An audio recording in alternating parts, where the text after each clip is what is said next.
और खबर केरल से। केरल के मुख्यमंत्री पिनराई विजयन ने राहुल गांधी के रोड शो को लेकर कांग्रेस से सवाल पूछा है। उन्होंने कांग्रेस पर कई गंभीर आरोप भी लगाए।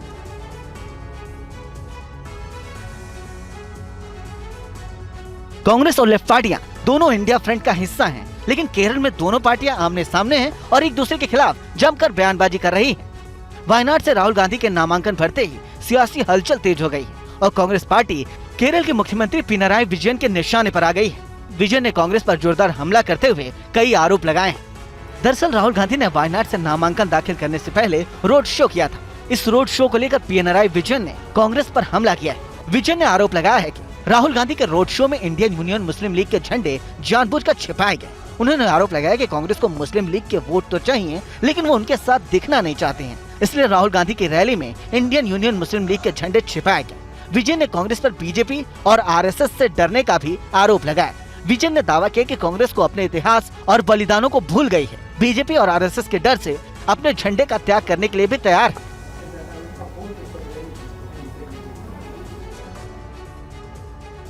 केरल के वायनाड में रोड शो के बाद स्मृति ईरानी ने टीवी9 भारतवर्ष के सवाल पर कांग्रेस नेता राहुल गांधी पर जमकर हमला बोला। स्मृति ईरानी ने कहा, कल राहुल गांधी के नामांकन रैली में मुस्लिम लीग के झंडे छिपाए गए। पाबंदी के बावजूद राहुल गांधी पीएफआई से समर्थन ले रहे हैं।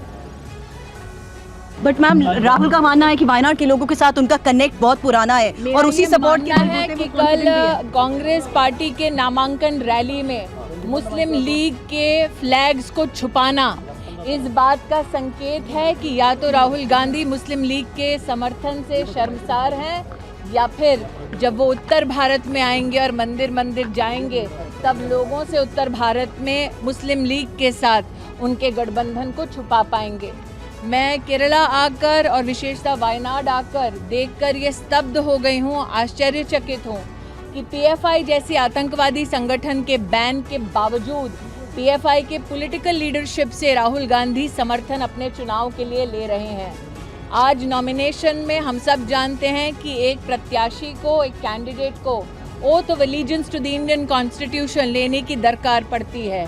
तो राहुल गांधी संविधान के प्रति अपने ओथ को झुठला चुके हैं जब उन्होंने पीएफआई की पॉलिटिकल लीडरशिप से समर्थन अपने चुनाव के लिए लिया।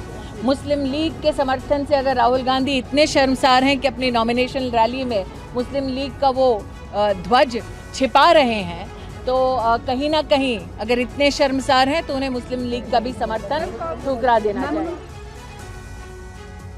और रॉबर्ट वाड्रा को लेकर एक अहम जानकारी ये कि अमेठी से वो चुनाव लड़ सकते हैं। अमेठी के लोग उन्हें समझते हैं, ऐसा रॉबर्ट वाड्रा ने कहा। उन्होंने आगे कहा कि जनता की उम्मीद है कि मैं अमेठी से सांसद बनूं। गांधी परिवार से उम्मीदवार चाहती है जनता।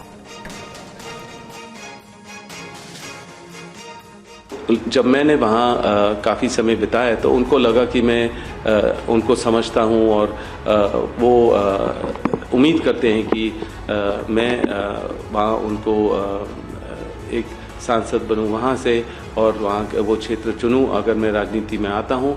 और वो तो ऑलरेडी उन्होंने मन बना लिया है कि गांधी परिवार का कोई सदस्य या मैं ही वहाँ उनको रिप्रेजेंट करूँ। पर मुझे हमेशा लगता है कि अगर मैं अपनी मेहनत से आऊँ और लोग चाहते हैं और कांग्रेस पार्टी चाहेगी और अपनी मेहनत से मैं बनूँ, ये नहीं कि क्योंकि मैं गांधी परिवार का सदस्य हूँ उसी वजह से मुझे चुना गया है या चाहते हैं, तो मैं अपनी मेहनत करूँ, वहाँ के लोगों की क्या ज़रूरतें हैं, क्या मुश्किलें हैं, उसका समाधान ढूंढूँ और मेहनत करूँ, तो उसी के वजह से मुझे आना चाहिए। और अगर मैं नहीं तो अगर कोई भी परिवार से उनको उस क्षेत्र में जाता है तो मुझे पता है बहुत प्रगति होगी। एक